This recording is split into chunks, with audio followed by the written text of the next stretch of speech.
माननीय सभापति महोदय, आज इस महान सदन में मैं लोकसभा स्पीकर के सामने जो अविश्वास प्रस्ताव आया है, इस पर मेरे विचार व्यक्त करने के लिए खड़ा हुआ हूं। मान्यवर, एक प्रकार से ये जो घटना है वो कोई सामान्य घटना नहीं है। करीब करीब 4 दशक के बाद एक बार फिर से लोकसभा अध्यक्ष के सामने अविश्वास प्रस्ताव आया है और एक प्रकार से मैं ये भी कहना चाहता हूं कि संसदीय राजनीति और ये सदन दोनों के लिए ये अफसोसजनक घटना है, क्योंकि स्पीकर जो होते हैं वो किसी दल के नहीं होते, सदन के होते हैं और एक प्रकार से सदन के सभी सदस्यों के अधिकार के वो संरक्षक भी होते हैं। उनके सामने अविश्वास प्रस्ताव कोई साहजिक घटना नहीं है। फिर भी 10 घंटे तय हुए थे मान्यवर। 10 घंटे से ज्यादा चर्चा हुई है। लगभग 13 घंटे तक सदन इस पर दोनों पक्ष विपक्ष दोनों की ओर से चर्चा की और 42 से ज्यादा सांसदों ने इसमें हिस्सा लिया है। मान्यवर, मैं पूरे सदन को बताना चाहता हूं कि स्पीकर की नियुक्ति जब हुई, अभी के विद्यमान स्पीकर साहब की जब नियुक्ति हुई, तब दोनों दलों के नेता ने एक साथ उनको आसन पर बिठाने का काम किया। इसका मतलब है स्पीकर को अपने दायित्वों के निर्वहन के लिए पक्ष और प्रतिपक्ष दोनों ने एक प्रकार से मुक्त माहौल भी देना है और दायित्वों के निर्वहन के लिए उनका समर्थन भी करना है। मगर आज स्पीकर के निर्णय पर कोई असहमति तो व्यक्त हो सकती है, मगर लोकसभा के नियमों में स्पीकर के निर्णय को अंतिम माना गया है। मान्यवर, इससे विपरीत विपक्ष ने स्पीकर की निष्ठा पर सवालिया निशान खड़ा किया और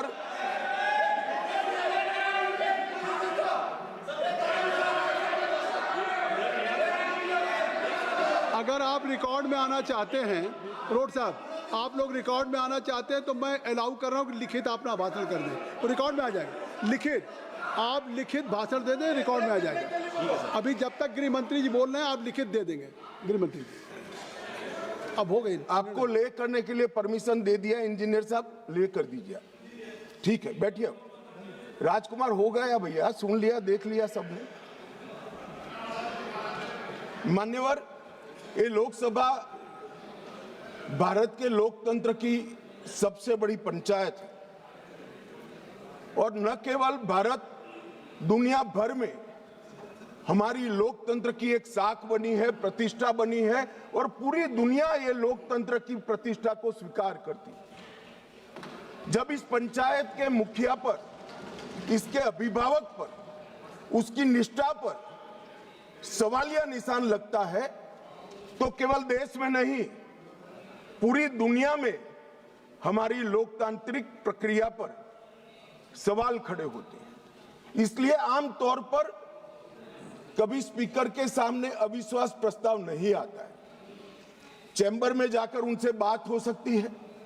स्पीकर दोनों दल को सदस्यों की संयुक्त बैठक भी बुलाते हैं, उसमें मध्यस्थता भी करते हैं और सारे इश्यू रिजॉल्व होते हैं।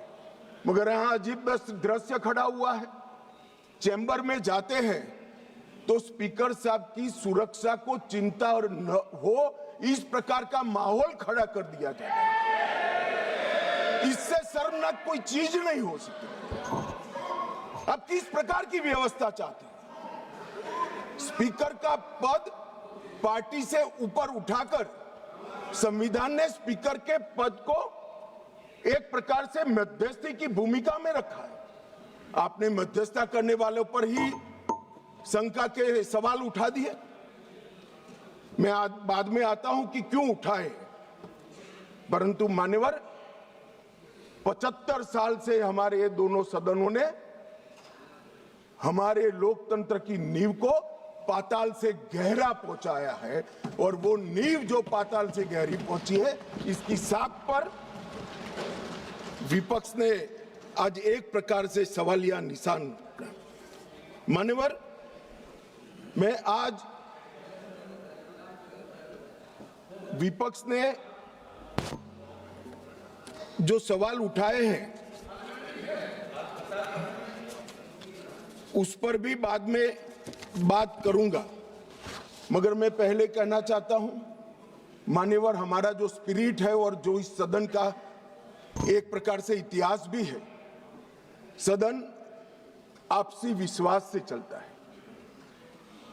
पक्ष और विपक्ष दोनों के लिए सदन के स्पीकर जो होते हैं वो कस्टोडियन होते हैं, मगर उनको लोकसभा कैसे चलानी, इसीलिए इसी लोकसभा ने कुछ नियम बनाए हैं।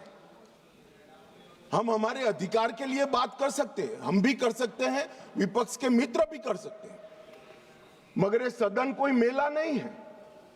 सदन के अंदर सदन के चलाने के नियमों के अनुसार खड़ा होकर बोलना पड़ता है। मानिए, जो सदन के नियम परमिट नहीं करते हैं उस हिसाब से बोलने का किसी को अधिकार नहीं है, कोई भी हो इसको अधिकार नहीं है।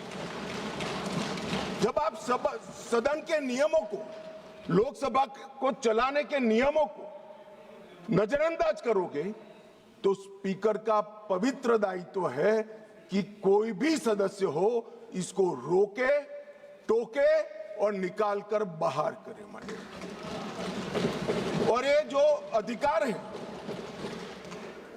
वो कोई ये कह रहे हैं कि भाजपा आई तो ये होगा, एनडीए है तो ये होगा। हमारे समय में नियम नहीं बने हैं भाई, ये नियम नेहरू जी के समय से चले आते हैं और एक एक धारा मैं चर्चा करने के लिए तैयार हूं। कितनी बार कांग्रेस ने तोड़ी है मान्यवर, मगर वो तोड़े तो हम तोड़े ऐसा मेरा नहीं कहना है। मेरा इतना ही कहना है कि अधिकारों के संरक्षण के लिए तो हम सहमत हैं, परंतु नियमों का क्या? स्वच्छंदता से यहां नहीं बोला जा सकता। नियम अनुसार सबको बोलना पड़ता है।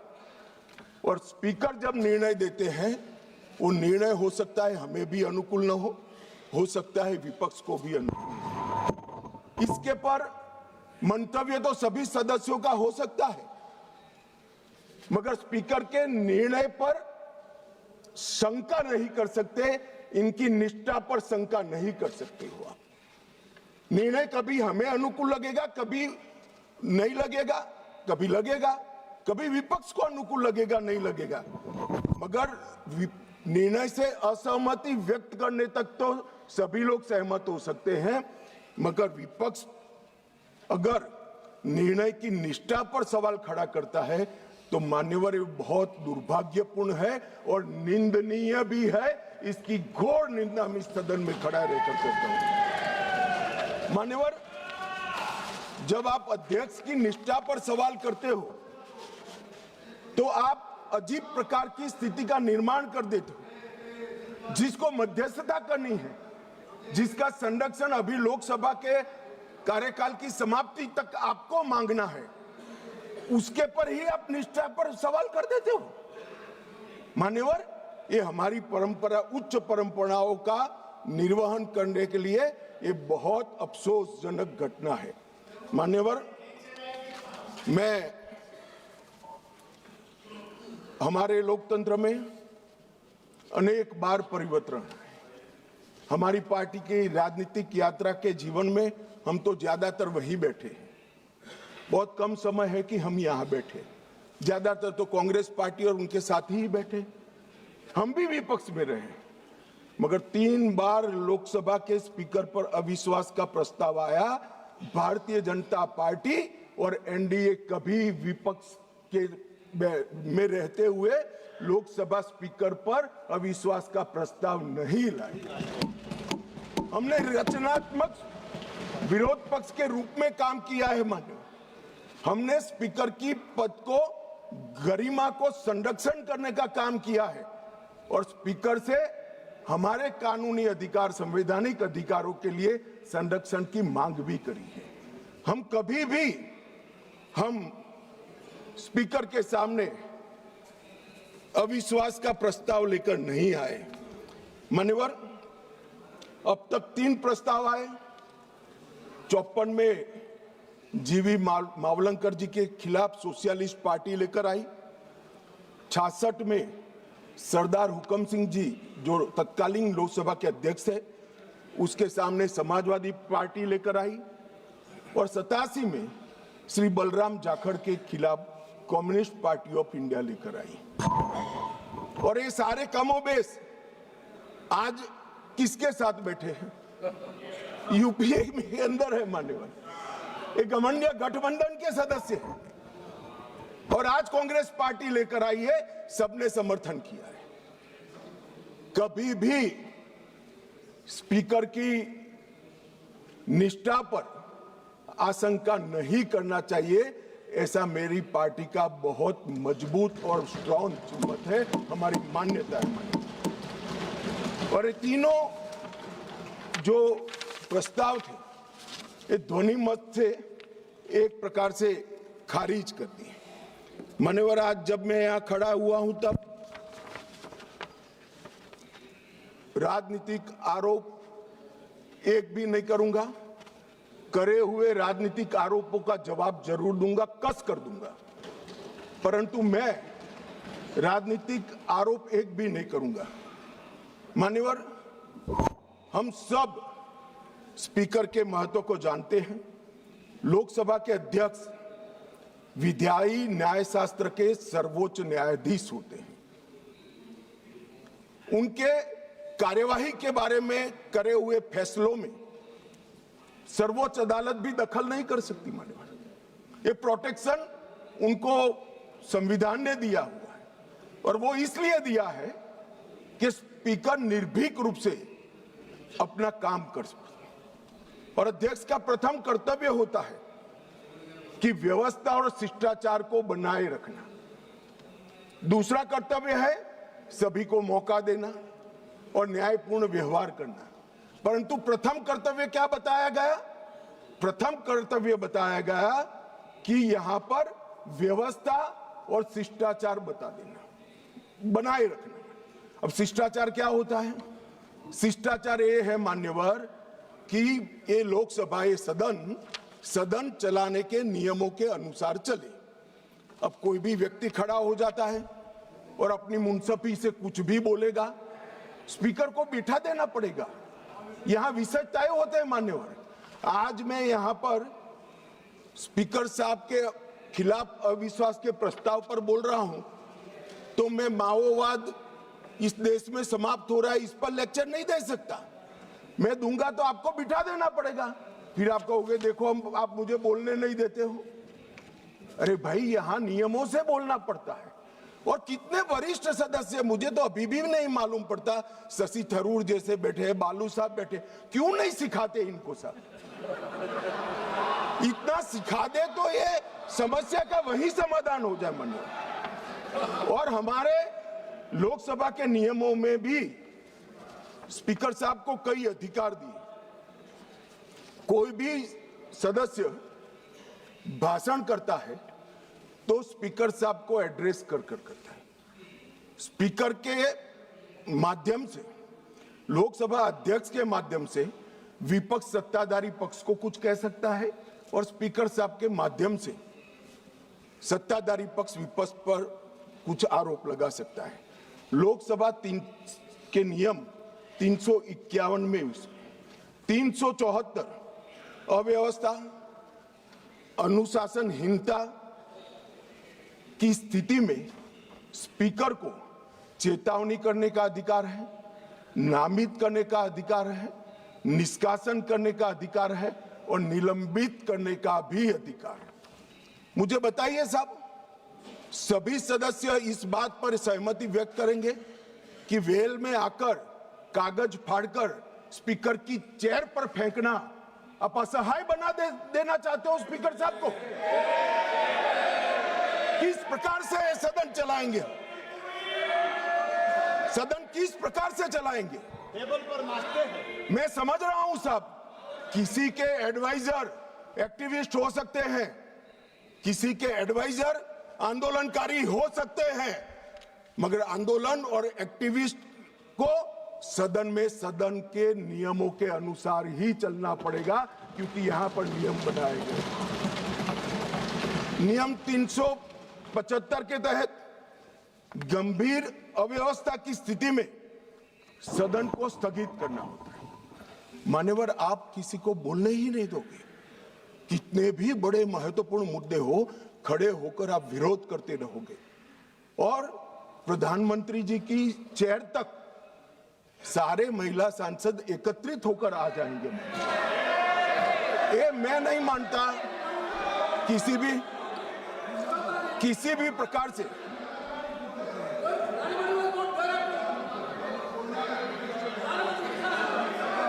प्रधानमंत्री की चेयर होती है भाई। मान्यवर, इसीलिए 375 का प्रावधान की शक्तियां स्पीकर साहब को। अब किसी सदस्य ने कहा कि हमारा बोला हुआ काट दिया जाता है। मान्यवर, 380 के अधीन स्पीकर साहब को अधिकार है असंसदीय शब्दों या टिप्पणियों को कार्यवाही से हटाने का अधिकार दिया है। प्रयास तो करना चाहिए कि असंसदीय शब्दों या टिप्पणियों का प्रयोग न हो, मगर कई बार वक्ता लय में कर जाते हैं, कुछ जानबूझकर भी करते हैं। मगर लय में की हुई असंसदीय टिप्पणियां संसद के इतिहास में रखनी चाहिए क्या? कोई नहीं कहेगा रखनी चाहिए। असंसदीय टिप्पणियां संसद के इतिहास में रखने से आने वाले दिन के सांसद भी यही संस्कार लेकर जाएंगे। जब व्यवधान आता है और हटा दिया जाता है तो वो अपने आप, मैंने भी पढ़ा है विधानसभा में जब पहली बार विधायक बना कि ये क्या हटा दिया, तो मालूम पड़ता है कि ये शब्द हटा दिया जो असंसदीय है, मुझे नहीं बोलना है। मगर यहां तो आग्रह है कि हम कोई भी भाषा का प्रयोग करें, इसको रखने दीजिए। ऐसे सदन नहीं चलता। ये सदन के असंसदीय शब्दों का लिस्ट कोई एक कार्यकाल में नहीं बना है मान्यवर। असंसदीय शब्दों का लिस्ट जब से सदन का अस्तित्व आया तब से लेकर आज तक इस उच्च शासन पर बैठे हुए अनेक महानुभावों के बनाते बनाते बना है, और वो सबको बाध्यकारी, हमें भी है और विपक्ष को भी है। अगर आप कहते हैं कि सदन चलाने के नियम और असंसदीय शब्दों का लिस्ट हमें बाध्यकारी नहीं है, तो ऐसा नहीं होगा। आपको अधिकार दिया है, संविधान ने अधिकार दिया है, मगर कोई विशेषाधिकार नहीं दिया है। इमरजेंसी नहीं है भैया, कोई विशेषाधिकार नहीं है। अधिकार का संरक्षण कर सकते हैं, मगर विशेषाधिकार के मुगालते में जो लोग जीते हैं उनको उनकी पार्टी और जनता भी संरक्षण नहीं देती है। इसलिए छोटे छोटे छोटे छोटे छोटे छोटे होते जा रहे हैं। मान्यवर, लोकसभा स्पीकर उनके अध्यक्ष, उनका महत्व सदन, देश और अंतर्राष्ट्रीय स्तर पर है। वो एक प्रकार से पीठासीन अधिकारी मात्र नहीं है, हमारी विधायी चेतना और हमारे लोकतंत्र के गरिमा का प्रतीक स्पीकर होता है। जब आप उसके खिलाफ निष्ठा पर सवाल उठाते हो तो आप विधायी चेतना और लोकतंत्र की गरिमा पर सवाल उठा रहे हो। और मान्यवर, ये अंतर उनको आप लाइए ना, प्रधानमंत्री जी के खिलाफ अविश्वास का प्रस्ताव लाइए, कोई विरोध नहीं कर रहा। हम मुद्दों पर चर्चा, यहां पर भी मैं मुद्दों पर जवाब दूंगा, परंतु हम मुद्दों पर जवाब देंगे। हम नहीं कहेंगे कि आज का दिन अफसोसजनक है। प्रधानमंत्री जी को हटाने का प्रस्ताव सदन में आ ही सकता है, मगर लोकसभा के कस्टोडियन पर हटाने का प्रस्ताव मैंने तो कम से कम मैं इसको साहजिक घटना नहीं देता। मान्यवर, संविधान ने किसी भी एक्सट्रीम परिस्थिति की कल्पना कर प्रावधान बनाए हैं। ये कोट कर रहे हैं 94C के अंदर इफेक्टिव मेजॉरिटी से स्पीकर साहब को हटाया जा सकता है, मगर ऐसे तो युद्ध के समय में कई सारे अधिकार सरकार को प्राप्त होते हैं, आज उसका उपयोग नहीं कर सकते। ये असाधारण परिस्थितियों में स्पीकर को हटाने के लिए, लोकसभा हटाने के लिए किया गया प्रावधान है। ये रोजमर्रा की चीज नहीं है, इसका उपयोग रोज रोज नहीं करना चाहिए, कोई ऐसी घटना हो तब करना चाहिए। मान्यवर, अनुच्छेद 96 के तहत अध्यक्ष को हटाने का प्रस्ताव जब विचाराधीन हो तब संबंधित पीठासीन अधिकारियों अध्यक्ष की सदन की अध्यक्षता नहीं करेंगे। क्या हुआ, पहले 3 बार आया, मैंने कहा तीनों बार प्रस्ताव कांग्रेस पार्टी सत्ता में थी तब आए, हम नहीं लाए थे मगर आए। तीनों वक्त ये परंपरा रही कि जब स्पीकर की पर अविश्वास की प्रस्ताव की चर्चा होगी तब स्पीकर साहब इस स्थान पर आसन ग्रहण नहीं करेंगे, तीनों बार। मगर 14 दिन तक सबने अध्यक्षता करी। एकमात्र स्पीकर श्री ओम बिरला है जिन्होंने मॉरल ग्राउंड पर, जब से उन्होंने इसको नामित किया तब से नहीं, और ये हमें मॉरल ग्राउंड सिखा रहे हैं। बिरला साहब को मॉरल ग्राउंड मत सिखाइए। जब आपकी बारी थी, आपकी पार्टी से चुने हुए संसद सदस्य स्पीकर बने थे और आप पार्टी में थे, तब सब बैठे थे, बिरला साहब नहीं बैठे। मान्यवर, उनको मत देने का अधिकार नहीं है, तो वो तो बैठे ही नहीं है, तो मत कहां से देंगे। चर्चा में भाग लेने का अधिकार है, मगर वो बैठेंगे ही नहीं तो चर्चा में कहां। अब इससे उच्च मॉरल ग्राउंड कोई हो नहीं सकता। मान्यवर, इसकी प्रशंसा करने की जगह इसकी निंदा करें। मान्यवर, 94C के तहत अध्यक्ष को केवल असाधारण और गंभीर परिस्थितियों में हटाया जा सकता है, और वहां पर रूटीन प्रोसीजर नहीं रखी। 3 प्रकार की मेजॉरिटी होती है, सिंपल मेजॉरिटी, इफेक्टिव मेजॉरिटी और स्पेशल मेजॉरिटी जो 2/3 का है। सभी पद के लिए हमारे संविधान ने अलग अलग प्रावधान किए हैं। प्रधानमंत्री जी को हटाना है तो सादा बहुमत चाहिए, मगर स्पीकर को हटाना है तो इफेक्टिव मेजॉरिटी चाहिए। ये एक प्रकार से ये स्पीकर संविधान में लिखा है भाई, पढ़ लीजिए। मान्यवर, ये एक प्रकार से संरक्षण दिया गया, जैसे न्यायपालिका के। आप बैठ जाइए दादा, बैठ जाइए। मान्यवर, ये पद की गरिमा और निष्पक्षता बनाए रखने के लिए एक कार्यकाल तक की इनको एक प्रकार से सुरक्षा देने का काम हुआ है। मान्यवर, मैं अविश्वास प्रस्ताव के जो रखा गया है उस पर भी बात करना चाहता हूं। अनुच्छेद 94C के तहत और लोकसभा के चलने के नियम 200 के अनुसार संकल्प का नोटिस माननीय सदस्य श्री वेणुगोपाल जी और 119 सदस्यों ने दिया। अब शायद वो आधे अधूरे मन से ही लाए होंगे प्रस्ताव।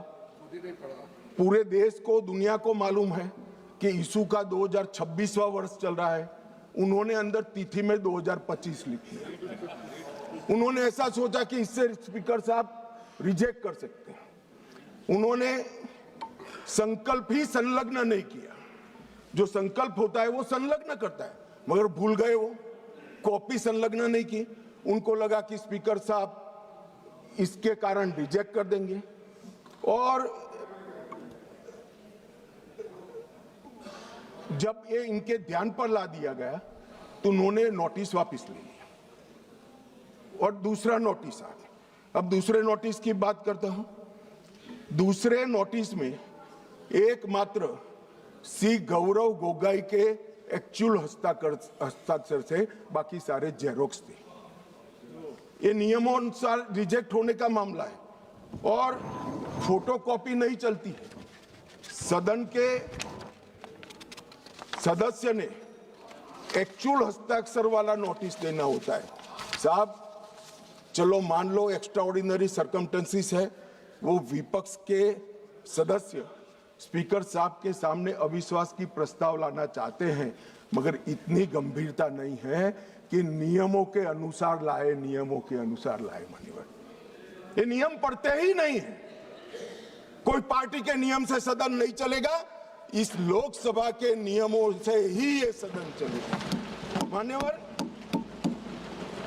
फिर भी स्पीकर साहब की ऑफिस ने उनको मौका दिया कि भाई इतने इतने गलतियां हैं, आप सुधार लो। फिर अब उनको शर्म आई कि अब तो सुधारना ही पड़ेगा, ये तो रिजेक्ट करेंगे ही नहीं, तो फिर सुधार कर उसको दायर कर दिया। और मान्यवर, ये हाई मॉरल ग्राउंड की बात करते हैं और सदन में गंभीरता की बात करते हैं। ये दोनों चीजें इससे ही प्रकाशित होती हैं। हाई मॉरल ग्राउंड ये है कि दो बार नियम अनुसार अविश्वास का प्रस्ताव न होने के बावजूद श्रीमान बिरला जी ने, हमारे अध्यक्ष जी ने उनको मौका देकर नोटिस सुधारने के लिए मौका दिया। और गंभीरता की बात है, 4 दशक के बाद जिस नियम का उपयोग करके प्रस्ताव आया, वो प्रस्ताव नियम अनुसार ही नहीं है। ये नियम को मानते ही नहीं है मान्यवर, और फिर कहते हैं कि हमें बोलने नहीं देते, हमें बोलने नहीं देते। मान्यवर, क्या कुछ सदस्यों ने कहा कि माइक के कारण आया है, माइक बंद हो रहा है। अभी गिरिराज जी भी खड़े होकर बोल रहे थे पप्पू जी के खिलाफ, तो माइक बंद कर दिया। गिरिराज जी का भी बंद होता है मंत्री होने के बावजूद। ऐसा नहीं है भाई, ये सदन नियमों से चलता है और जो नियम अनुसार नहीं करेगा, डिसिप्लिन से नहीं करेगा, उसका माइक बंद ही हो जाएगा और उसका माइक बंद हो ही जाना चाहिए।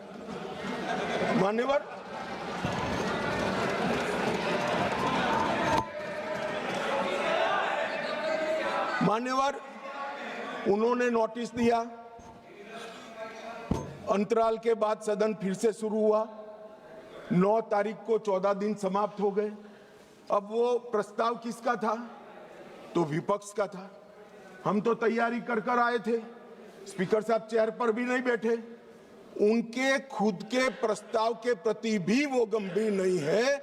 जिस दिन उनका लाया हुआ प्रस्ताव, जो 4 दशक के बाद रूल्स का उपयोग कर लाए थे, वो प्रस्ताव की चर्चा करने की जगह उन्होंने सदन को बिखेर देने का काम किया। इससे ज्यादा शर्मनाक घटना कोई नहीं हो सकती। आपके खुद के प्रस्ताव पर आप चर्चा नहीं करना चाहते हो और फिर कहोगे हमें बोलने नहीं देते।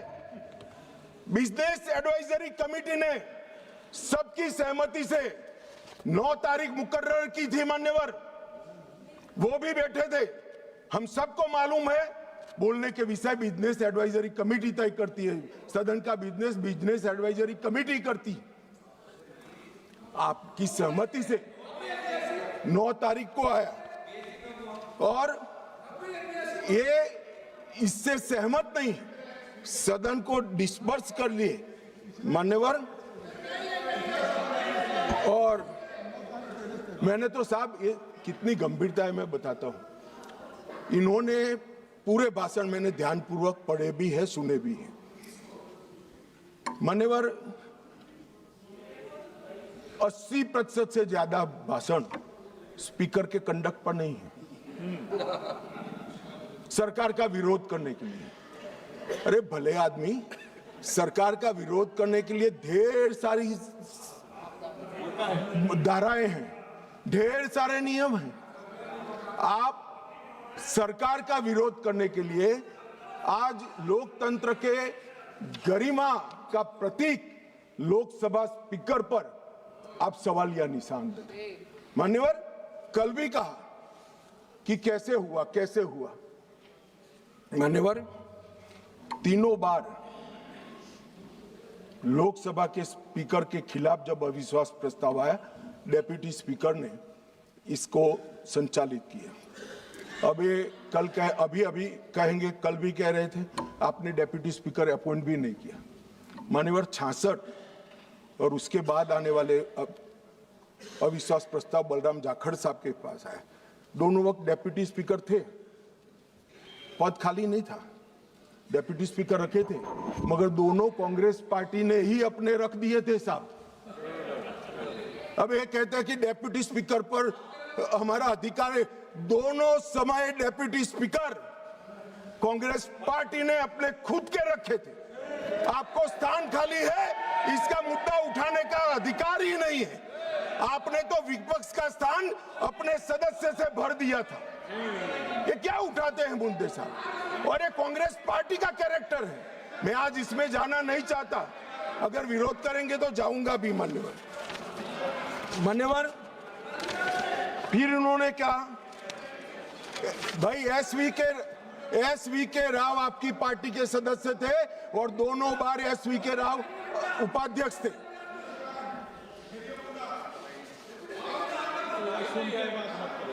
भैया 54, एक मिनट बैठ जाओ। 1954 उपाध्यक्ष श्री एम अनंतशयनम अयंगर कांग्रेस पार्टी के थे। 1966 एसवी के राव उपाध्यक्ष, वो भी कांग्रेस पार्टी के थे। आप तो विपक्ष को, इसका भी हमने तो कम से कम खाली रखा है आपके लिए, आपने तो खाली भी नहीं रखा, सत्ताधारी पार्टी से ही भर दिया।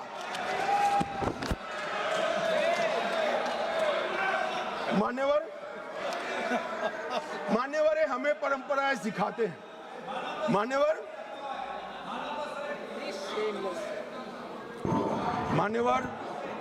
मैं विद्यमान लोकसभा स्पीकर साहब के लिए भी कुछ जरूर कहना चाहता हूं। 16वीं लोकसभा में 331 बैठकें थी, 17वीं लोकसभा में 274 और 25 तक 103 बैठकें हुई।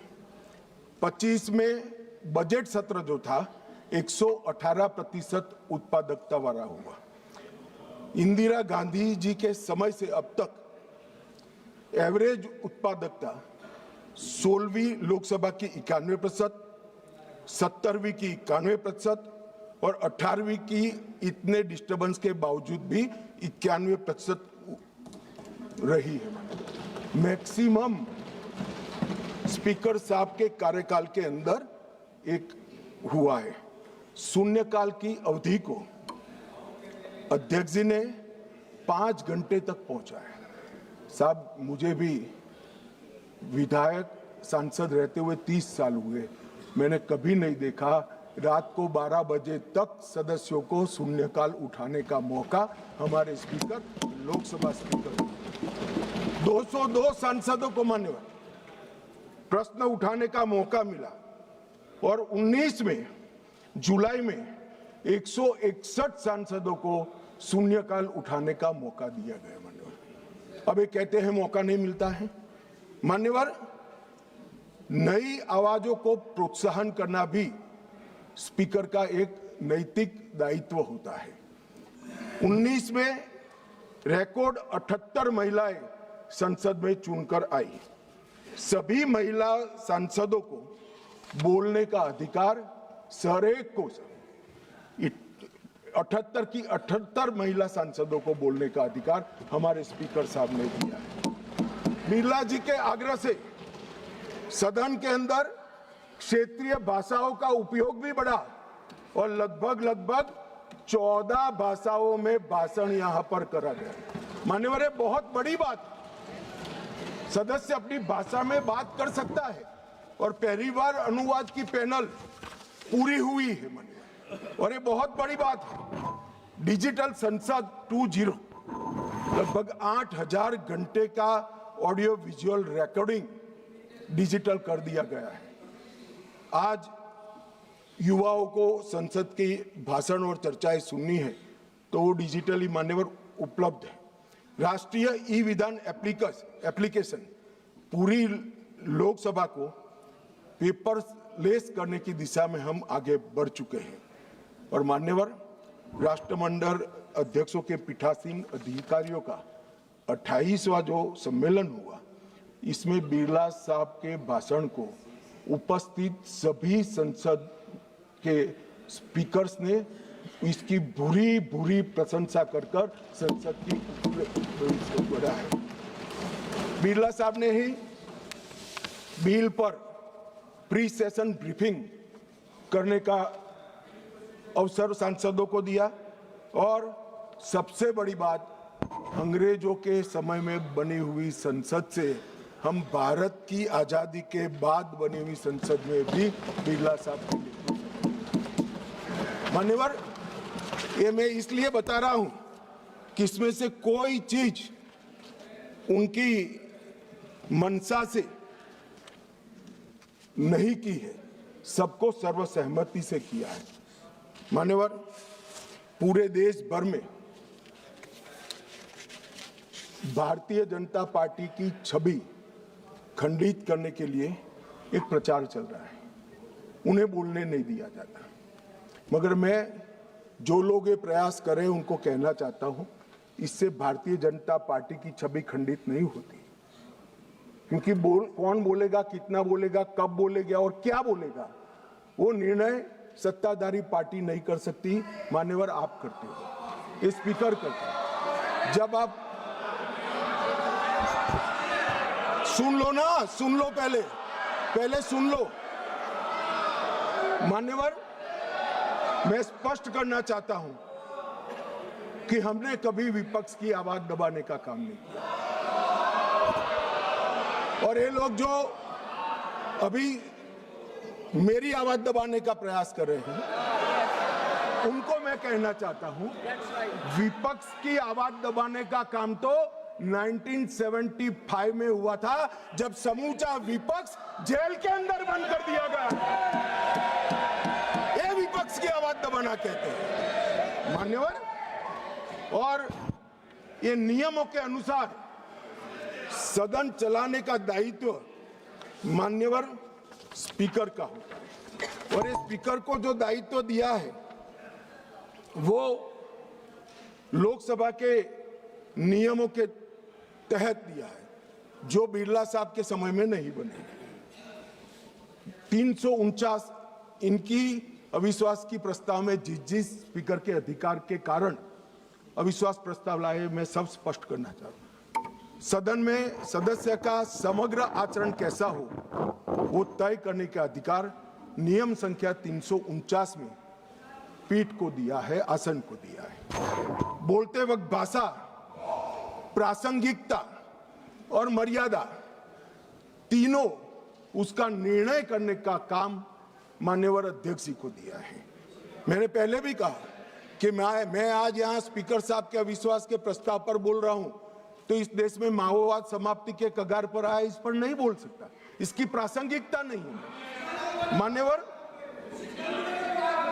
और कितना बोलना है, इसके लिए भी कुछ नियम बने हैं, कुछ परंपराएं बनी हैं।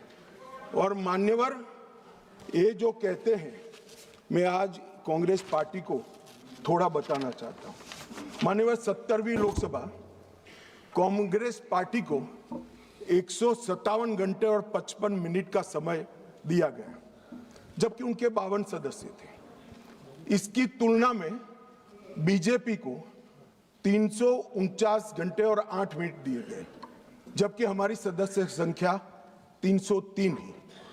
प्रोरेटा देखे तो बीजेपी से कांग्रेस पार्टी को 6 गुना अधिक समय देने का काम स्पीकर साहब ने किया है।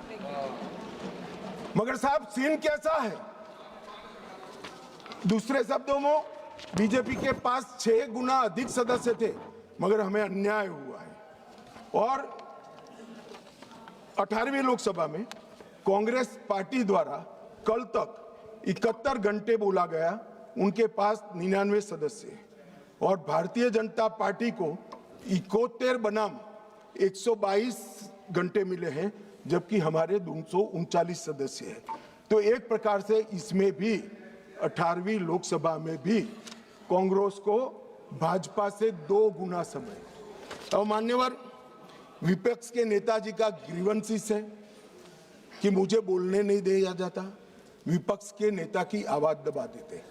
अब मान्यवर मैं उनको पूछना चाहता हूं, कांग्रेस पार्टी में 157 घंटा 55 मिनट बोला गया, वो कौन बोलेगा, वो तय कौन करेगा? स्पीकर करेंगे क्या?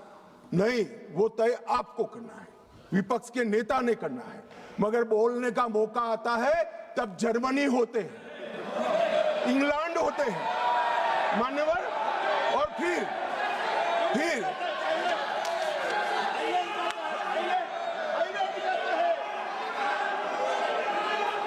मान्यवर फिर कंप्लेन करते हैं। 18वीं लोकसभा में मान्यवर 18वीं लोकसभा में 157 घंटे और 55 मिनट कांग्रेस पार्टी के सदस्य बोले। मैं आपके माध्यम से विपक्ष के नेता को पूछना चाहता हूं, आप कितना बोले? क्यों नहीं बोले? कौन से स्पीकर ने रोका था आपको? कोई नहीं रोक सकता। एक गलत प्रचार किया जा सकता है, किया जा रहा है लोकसभा को बदनाम करने के लिए। मान्यवर 18वीं लोकसभा में, इस लोकसभा में जो सदन अभी अस्तित्व में है, 71 घंटा दिया गया आपको। कितना बोले भाई? और क्यों नहीं बोले? वो तो आपका अधिकार है, कौन बोलेगा? अरे वो छोड़िए साहब, विपक्ष के नेता की पार्टी लोकसभा स्पीकर पर अविश्वास का प्रस्ताव लेकर आई है, उस पर भी विपक्ष के नेता कुछ नहीं बोलते हैं। तो भैया क्यों लाए हो प्रस्ताव? मान्यवर ये बोलने नहीं देते हैं, वो ठीक नहीं। वो बोलना नहीं चाहते हैं, और बोलना चाहते हैं तो नियम अनुसार बोलना नहीं आता है। ये कोई सभा नहीं है, यहां पर हर सदस्य ने लोकसभा के नियमों के अनुसार बोलना है। अब उन्होंने कहा, कल माननीय सदस्य वेणुगोपाल जी ने मुद्दा उठाया, 40 बार या 38 बार जो बोले, मुझे फिगर याद नहीं है, विपक्ष के नेता को टोका गया, रोका गया। भाई स्पीकर के द्वारा एक बार टोकने के बाद दूसरी बार आप वही बात करोगे तो स्पीकर के पास क्या विकल्प रहता है? जब यहां से श्री राजनाथ सिंह जी ने कह दिया कि अप्रकाशित पुस्तक है, आप मैगजीन को कोट नहीं कर सकते, और मैगजीन भी वो जिसकी छवि उनके पार्टी के मैगजीन की हो। मान्यवर इसको कोट कर लोकसभा में बोलने का किसी को अधिकार नहीं है। मगर आप उसी विषय पर बोलोगे तो आपको टोकना पड़ेगा। फिर उन्होंने कहा, वो उसके बाद SIR पर चर्चा थी, मैं यही बैठकर उनको सुन रहा था। मेरे जवाब में वो खड़े हो गए, स्पीकर साहब ने उनको बोलने के लिए कहा। ऐसा नहीं है, नहीं कहते हैं। मेरे भाषण के बीच में मुझे भी बिठा दिया और विपक्ष के नेता को बुला दिया। तो उन्होंने कहा, आप पहले मैं कहता हूं वो बोलिए। अब साहब मुझे बताओ, किसी भी वक्ता का भाषण कोई अन्य संसद सदस्य कैसे तय कर सकता है?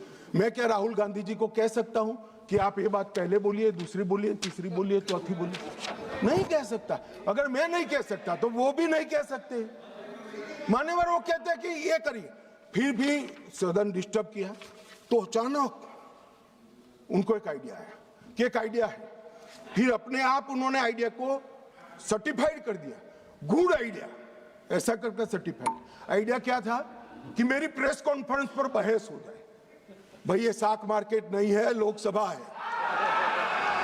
यहां बहस के विषय तय होते हैं और आपके परनाना से लेकर आपकी दादी जी से लेकर आपके पिताजी तक बड़े बड़े नेता थे भारत के, किसी की प्रेस कॉन्फ्रेंस पर लोकसभा ने बहस नहीं करी है मान्यवर।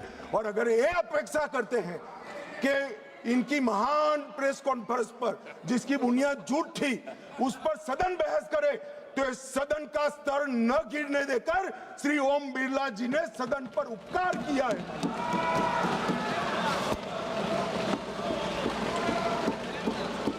और मान्यवर, मैं सिर्फ ये सदन की बात नहीं करता। 70वीं लोकसभा में विपक्ष को 40% समय दिया गया, समूचे विपक्ष को, जो प्रोरेटा से 2.5% ज्यादा है। मेंशन ऑफ थैंक्स में विपक्ष को 34% समय दिया गया और 18वीं लोकसभा में 45% और शून्यकाल में विपक्ष की भागीदारी मान्यवर 55% रही है, 55%। और ये कहते हैं कि हमें बोलने नहीं देते। मान्यवर, किसको बोलना, किसको बोलना, किसको बोलना वो अधिकार उस दल के नेता का है। जब आप स्वयं बोलना नहीं चाहते हैं, कोई आपको कैसे बुला सकता है? आप स्वयं बोल, इतने घंटों में आप जब भी चाहे बोल सकते थे, मगर भाई बोलना तो ये अविश्वास प्रस्ताव आने के बाद भी नियम अनुसार ही बोलना पड़ेगा। और अगर नियम की समझ नहीं है तो 2 सीनियर सांसदों से किसी को भी समझना पड़ेगा। मान्यवर, इसके अलावे किसी को नियम तोड़कर बोलने की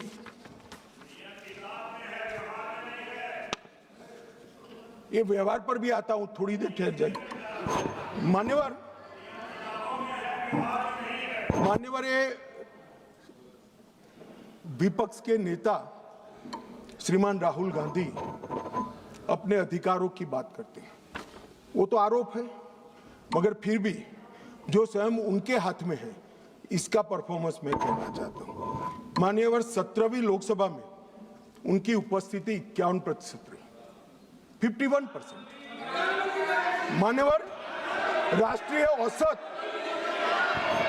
67% है। 16वीं लोकसभा में उनकी उपस्थिति 52% रही, जबकि राष्ट्रीय औसत 80% है। और 15वीं लोकसभा में उनकी उपस्थिति 43% रही, जबकि राष्ट्रीय औसत 76% है। मान्यवर,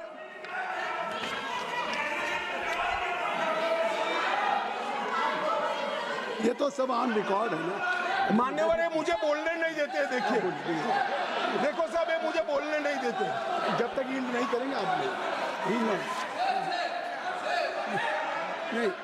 देखिए, केसी वेणुगोपाल जी, गृह मंत्री जी जो कह रहे हैं अटेंडेंस पे, वो सब मेंबर्स का रिकॉर्ड पे है। वो अगर उसमें कोई गलत हो, अगर कोई गलत बात कही हो कि नहीं इनका अटेंडेंस ज़्यादा है, एवरेज से ज़्यादा है, तो वो बात आप खड़ा करिए, उस बात पे आप कहिए क्या कहना चाहते हैं।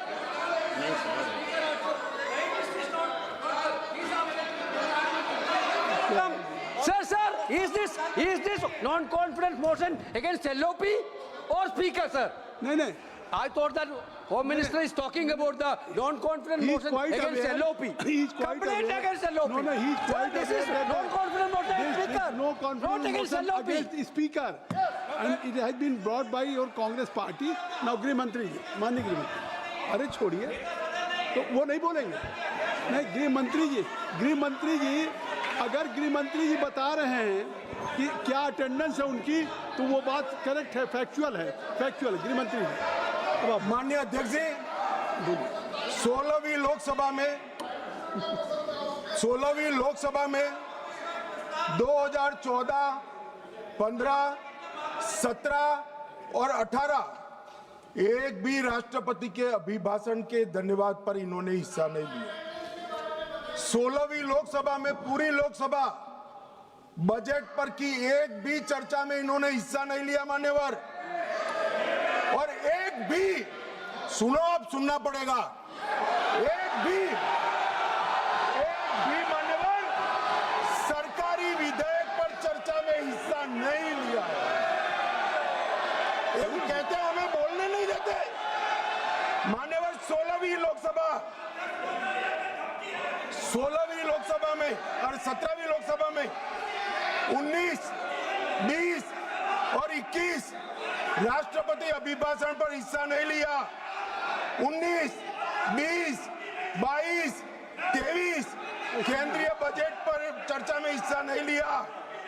और एक बिल छोड़कर एक भी विधेयक में भी चर्चा पर हिस्सा नहीं लिया।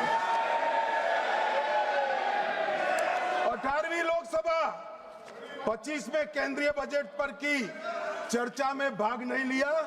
और मान्यवर, उनकी पार्टी 4 दशक के बाद हम सब अफसोस कर रहे हैं ऐसा प्रस्ताव लेकर आई है। ये स्पीकर साहब की निष्ठा पर सवाल करने वाला जो प्रस्ताव रखा है उस पर भी उन्होंने हिस्सा नहीं लिया। अब ये कहते हैं हमें बोलने नहीं देते। मेरा कहना है कि वो बोलना नहीं चाहते मान्यवर। कई सारे ऐसे विधेयक हैं, बहुत महत्वपूर्ण युगांतकारी विधेयक है। भूमि अधिग्रहण हिस्सा नहीं, संविधान का 122वां संशोधन हिस्सा नहीं, आधार प्रणाली हिस्सा नहीं, मुस्लिम महिला तलाक विधेयक हिस्सा नहीं, जम्मू कश्मीर पुनर्गठन विधेयक हिस्सा नहीं, 370 को रद्द करना हिस्सा नहीं, नागरिकता संशोधन सीएए हिस्सा नहीं, महामारी रोग संशोधन विधेयक हिस्सा नहीं, पूरा शीतकालीन सत्र अनुपस्थित रहे, भारतीय न्याय संहिताओं के 3 युगांतकारी कार्यक्रम आए, बिल आए, हिस्सा नहीं, इनकम टैक्स सुधार का बिल आया, हिस्सा नहीं, वित्त विधेयक 24 हिस्सा नहीं।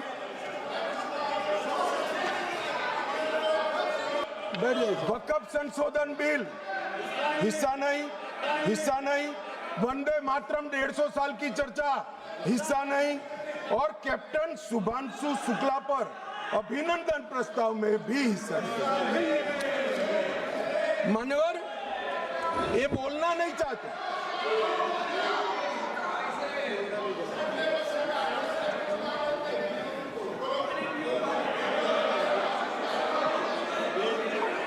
आप बैठ जाए। दादा, ममता दीदी टिकट काट देगी, बैठ जाओ। बैठ जाओ, सब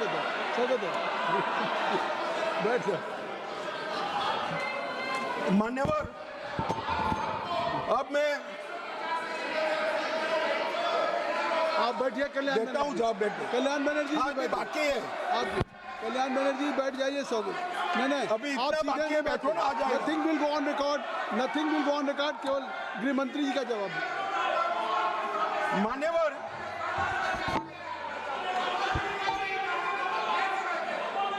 आप गृह मंत्री जी जवाब दें। गृह मंत्री जी आप जवाब दें। मान्यवर, राहुल गांधी जी माननीय विपक्ष के नेता, कांग्रेस पार्टी के भी बड़े नेता, हो सकता है कि अपनी पार्टी के प्रचार के लिए उनको देश भर में कहीं पर भी जाना पड़ता है। और उस वक्त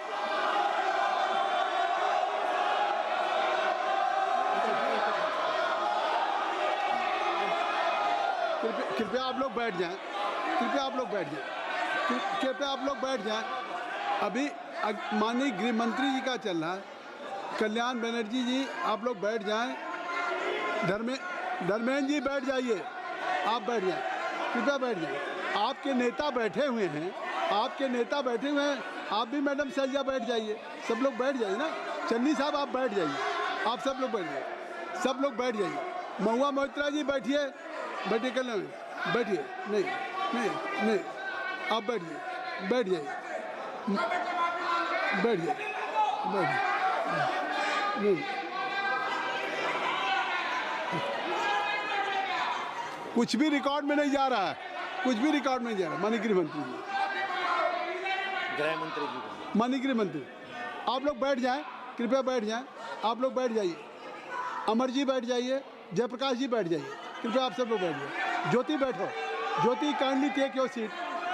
आई will request to everybody should take his seat. गृह मंत्री जी, कल्याण जी आपकी, कल्याण जी आप बैठ जाइए, कल्याण जी बैठिए। चलिए गृह मंत्री, मान्यवर अब बोलिए। विपक्ष के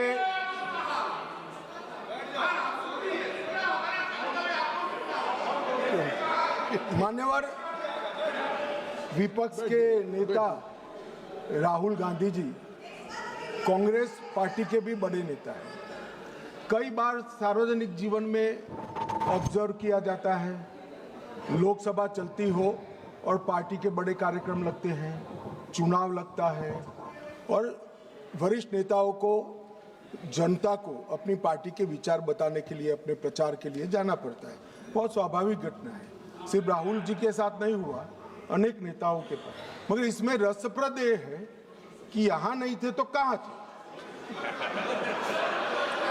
मान्यवर, शीतकालीन सत्र 2025 वो जर्मनी की यात्रा पर थे।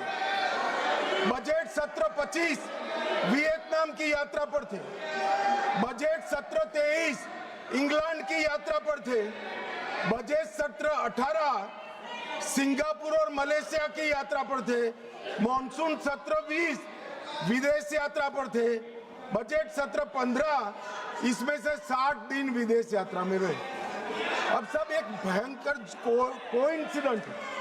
जब भी बजट सत्र आता है या महत्वपूर्ण सत्र आता है, उनकी विदेश यात्रा लग जाती है और फिर कहते हैं हमें बोलने नहीं देते। भाई विदेश से सदन में कैसे बोलोगे बताओ भाई, कोई मुझे समझा दे मान्यवर। जो आदमी जर्मनी में है, इंग्लैंड में है, सिंगापुर में है, वो यहाँ कैसे बोलेगा? यहाँ वीडियो कॉन्फ्रेंस का कोई प्रावधान नहीं है मान्यवर, वरना तो वीडियो कॉन्फ्रेंस से भी उनको बुलवा देते। और मान्यवर, आज जब विपक्ष स्पीकर साहब के कंडक्ट पर सवाल खड़ा कर रहा है, कंडक्ट सिर्फ स्पीकर का नहीं देखा जाता। ये सदन पक्ष, प्रतिपक्ष और स्पीकर और माननीय राष्ट्रपति महोदया, ये सब मिलकर सदन बनता है। तो स्पीकर के कंडक्ट की टीका कर रहे हो, आपके कंडक्ट पर भी तो कभी बात करो। ये क्या हुआ मान्यवर? यहां पर ट्रेजरी बैंक पर प्रधानमंत्री बैठे, दौड़ के आकर गले लग जाना, ऐसा कभी नहीं हुआ मान्यवर। कभी ऐसा नहीं हुआ कि सत्ताधारी पक्ष के सदस्यों के सामने फ्लाइंग किस करोगे।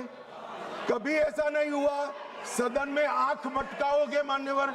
मुझे तो बोलने में भी साला संकोच होगा मान्यवर। ये कंडक्ट जो है, ये कंडक्ट जो है वो स्पीकर साहब के कंडक्ट पर सवाल उठा रहे हैं। मैं इनको पूछना चाहता हूं, एक मिनट माननीय गृह मंत्री जी, माननीय गृह मंत्री जी, गृह मंत्री जी, माननीय गृह मंत्री जी, एक मिनट। अगर सभी माननीय सदस्यों की सहमति हो तो सभा की कार्रवाई जब तक गृह मंत्री जी की स्पीच चल रही है समय बढ़ा दिया जाए। मान्यवर, किसी भी के सामने हम एक उंगली दिखाते हैं तो 4 उंगलियां अपने सामने उठती है। ये जब लोकसभा स्पीकर के कंडक्ट पर सवाल करते हैं, समूचे विपक्ष को मैं कहना चाहता हूं मान्यवर किस तरह से ये कंडक्ट की बात कर रहे हैं जब उनके सर्वोच्च नेता ही आंख मारते हैं, आकर प्रधानमंत्री के गले लिपट जाते हैं, फ्लाइंग किस करते हैं मान्यवर। ये बताता है कि वो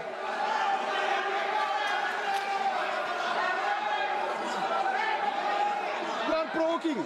No. You are provoking. No, please. No. Nothing will go on record. I will request. You are provoking. Mahua Moitra is provoking. Kindly, please.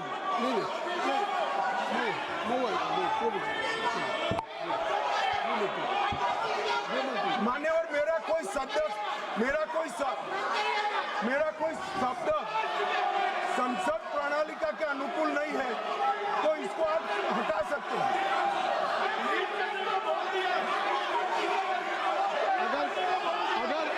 अगर कोई ऐसा शब्द होगा तो उसको मैं कार्रवाई में देख लूंगा। कोई शब्द होगा तो उसको कार्रवाई में देख लूंगा। चलिए मैं कार्रवाई में देख लूंगा। चलो कृपया मैं देख लूंगा।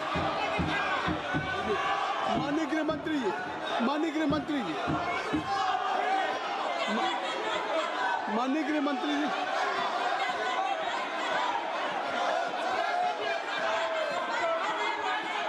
गृह मंत्री जी को बुलाइए।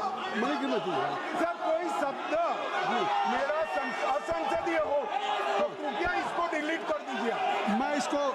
मैं माननीय गृह मंत्री जी के आप सुन लें, माननीय गृह मंत्री जी के जो वक्तव्य हैं उसको मैं कार्रवाई में देख लूंगा।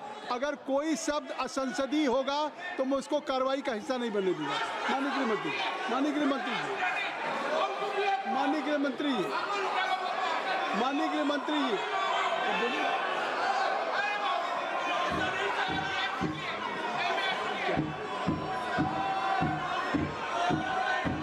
मैंने एक ruling they the Jyoti. I have already given A ruling. देखिए मैंने कह दिया माननीय गृह मंत्री जी के अगर जो जवाब है उनका वक्तव्य है उसमें कोई भी अनपार्लियामेंट्री वर्ड्स होगा तो I will look into it and that will be expand. I have given promise, this is my ruling. आप जानबूझ करके सदन की कार्रवाई न करें। नहीं, ये नहीं। आप सुनने का धैर्य रखिए। आपने इतनी बातें कही नहीं। You have spoken, I think so you have made a lot of charges against the government. नहीं, in your speech Gaurav Gogoi also he has spoken against the government. अगर उसका जवाब दे रहे हैं, अगर गृह मंत्री जवाब दे रहे हैं तो उनका अधिकार है। आप इसको सुनिए। यही तो कह रहे हैं। नहीं, सदन नियमों से चलेगा, सदन परंपराओं से चलेगा। नहीं, आखिर आप बोले, आपको किसी ने डिस्टर्ब नहीं किया। गौरव जी मेरी रिक्वेस्ट सुन लें। आप ज्योति चलो, मैं कह रहा हूँ आप कृपया चलें।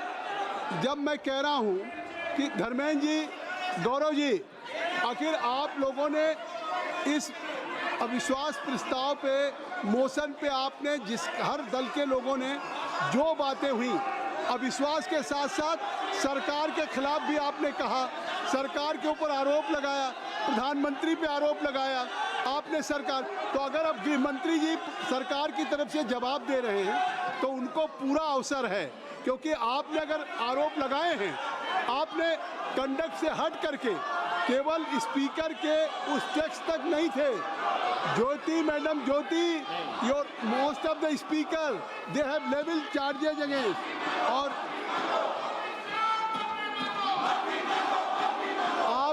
आप ये नहीं सुनना चाहते हैं, इसका मतलब है कि सच्चाई नहीं सुनना चाहते। आप सच्चाई नहीं सुनना चाहते। अगर गृह मंत्री जी जो कह रहे हैं फैक्चुअल कह रहे हैं, अगर उनकी अटेंडेंस की बात हो या और सारी बातें, कितना पार्टिसिपेट किया है, हर आदमी को अधिकार है। अगर मेंबर ऑफ पार्लियामेंट एलओपी हो चाहे रूलिंग पार्टी का कोई हो, ये देश की जनता को अगर अधिकार है पूरा जानने का कि इन्होंने कितना डिबेट में भाग लिया। तो इसलिए आप गृह मंत्री का जवाब सुनिए। आपने चार्जेस लगाए नहीं, आप ये क्या बात, ये कौन सी बात, किस बात पे कोई सवाल नहीं। माननीय गृह मंत्री जी,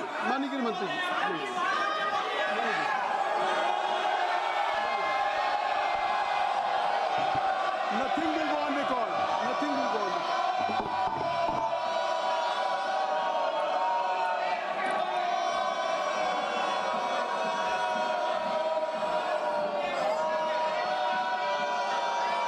मान्यवर, जब विपक्ष के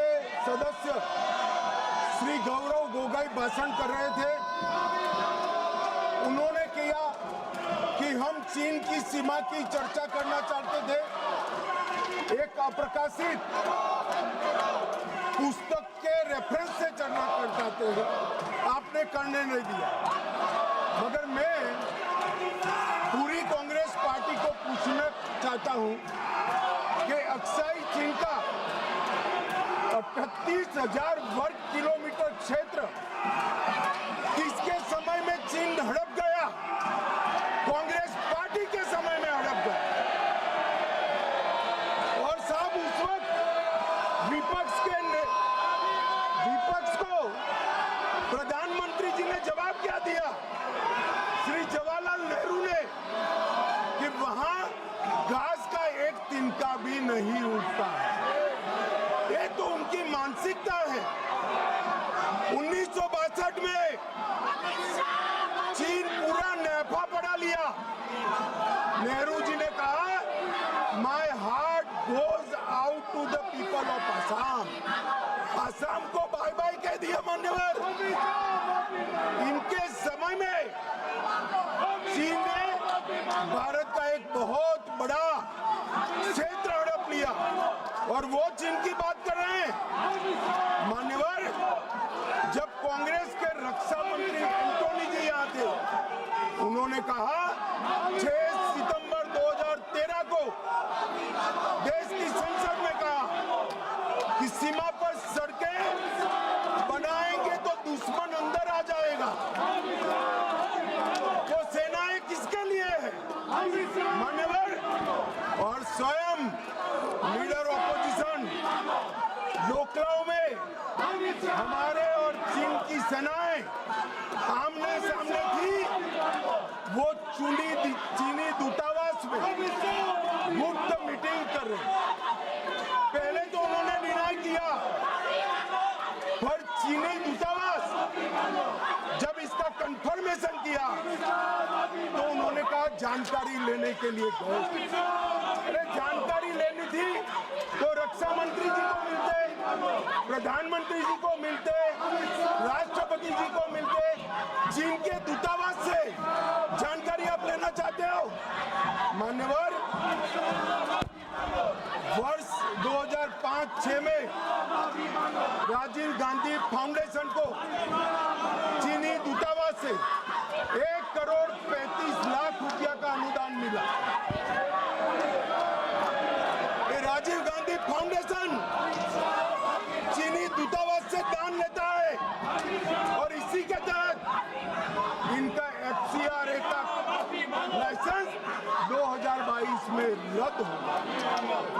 अब मुझे बताएं कांग्रेस के लोग कि ये पैसों से क्या रिसर्च किया गया? मान्यवर, कांग्रेस की वरिष्ठ नेत्री और श्री राहुल गांधी की उपस्थिति में 7 अगस्त 2008 को चीनी कम्युनिस्ट पार्टी के साथ कांग्रेस पार्टी ने MOU करा। अब वो घोषित करे MOU क्या था। और मान्यवर, आज चीन UNSC में अगर सदस्य है तो जवाहरलाल नेहरू की सो कॉल्ड उदारता के कारण है। सदस्यता पर अधिकार सबसे बड़े डेमोक्रेटिक देश के नाते भारत का था, उन्होंने चीन को जगह कर दी। और ये selected works of Jawaharlal Nehru volume 29 post number 303 में लिखा हुआ है। मान्यवर, मैं आज यहाँ कहने आया हूँ, इन्होंने कहा कि अमेरिका के डील में भारत के किसानों का नुकसान हुआ है। मैं स्पष्टता करना चाहता हूँ, भारत के किसानों का कोई नुकसान एक भी डील के अंदर नहीं हुआ। ये सर्वदा झूठ फैलाया जाए। भारत के किसानों का नुकसान तो WTO में 2013 में आपने किया था। अंतरिम पीस क्लॉज को स्वीकार कर लिया, जिसको हमारी आज की वित्त मंत्री जब व्यापार मंत्री थी तब इसको वो असहमति व्यक्त कर आई, इसलिए आज हमारे किसान बचे हुए। अभी मान्यवर यहाँ पर AI समिट हुई, 80 देशों के AI के एक्सपर्ट और बड़ी बड़ी कंपनियां आई, 20 से ज्यादा देशों के राष्ट्राध्यक्ष आई और कांग्रेस अपनी परंपरा के तहत कपड़े उतारकर वहां पर प्रदर्शन कर रहे हैं और कहते हैं कि प्रदर्शन का अधिकार है।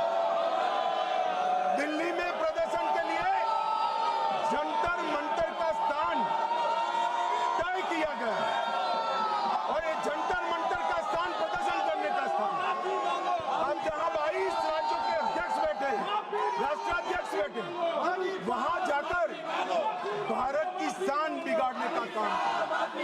मान्यवर, भाजपा का विरोध करते ये भारत का विरोध करने लगे और ये जो प्रस्ताव है लोकसभा के स्पीकर के सामने, वो भी इसलिए लाए हैं कि कहीं से भी चुनाव में इनको सफलता नहीं मिली। चुनाव आयोग पर सब शंका उठाना, सुप्रीम कोर्ट पर शंका उठाना, न्यायपालिका पर शंका उठाना, एजेंसियों पर शंका उठाना और स्पीकर की चेयर पर भी शंका करना, एक टोटल नकारात्मक मोड़ में कांग्रेस आ गई है मन, और इसलिए इस सदन बहुमत के साथ एक मत का दिखाई पड़ता है कि इस प्रस्ताव को बहुमत के साथ खारिज कर दिया जाए।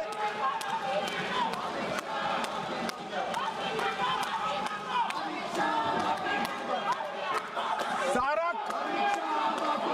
खारिज कर दिया जाए और स्पीकर के पद की गरिमा को पुनः प्रस्तावित कर बिरला जी के नेतृत्व में ही ये सदन 24 तक इस लोकसभा के अंत तक चले, ऐसी मेरी सभी सदस्यों से विनम्र प्रार्थना है।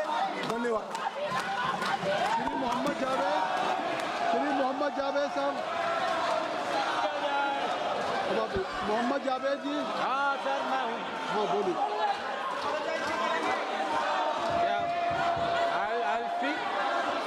Shri Mohammad Javed. Sir, I am here. Now I have given opportunity to Mr. Mohammad Javed. Yes, now sir. he is from your party. He is from your party. Now he is a mover. I have just Sir. Mr. Javed. Sir, thank you, sir. Thank you, sir. Mohammad Javed. Sir, Mohammad Javed. जो आदरणीय गृह मंत्री जी ने यहाँ पे कहा, hello, उसकी निंदा करते हैं। आप लोग कृपया और हम चाहते हैं पूरी हम नहीं, सदन चाहती है मोहम्मद जावेद कि वो माफी साहब मांगे। नहीं, आप लोग बाहर जाइए। आप लोग बेल से बाहर जाएंगे तभी मोहम्मद जावेद साहब। नहीं, मोहम्मद जावेद साहब, आप मुंह